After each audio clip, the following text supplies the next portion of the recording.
Амьдрал өөрөө жоргуутай адилхан хурим ч гэсэн жор байхгүй. Яаж ч эхэлж болно, яаж төгсөж болно. Эрхчлөө гэдэг бол зоргоор авирлах авир биш байхгүй.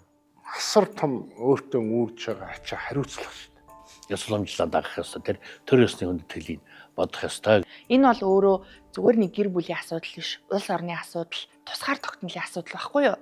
Сайн хань, саар хань гэж одоо царайсаар нь ялгаж байгаа юм биш шүү дээ тэр чинь. Энэ олон талаас нь шинжижээж гэр бүлийн зохиодог байсан. Цөөхүүлэн ард түмний зовлон чөж мэднэ. Тангаргаснараа ч одоо гэр бүл бат бөх байна гэж бол би бодохгүй байна. Дээр үед бол Монгол хүн энэ гэр бүл салалт гэсэн юм бараг байсангүй. Хорин оршуулга хоёр дээр юу гэрхэмлдэг хүмүүс үү? Ямар соёлтой хүмүүс үү? Гэдг нь бол харагдаж байдаг гэж.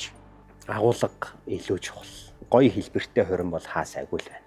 Хормыг бол би нэг гадагшаа гэдэг дээр их дэмждэггүй. Тэнд хурмилж байгаа асуудыг харахад яг нэг Монгол ёс дутагдaltaй харагддаг. Ер нь жоохон тийм барууны кинон дээр үздэг хормуудыг л хүсээд байдаг. Маш нандин юм байгаа шүү дээ. Тэгтэл тэр нандин юм байхгүй болчиход байгаа байхгүй да. Ганцхан хорим дээр ч олон зүйл дээр орчин үед гадны их соёлыг гадны юм гэхэрэл их гоё юм шиг бүгдийг ингээд авахыг хичээж байна. Монгол хорин байж вэж Монгол хүн төрлөختөн оршино. Монгол гэдгээ жоохон хойштой байдал явах юм бол эцэстээ Монгол гэж улс байх уугүй юу гэдэг дээрээ тулна.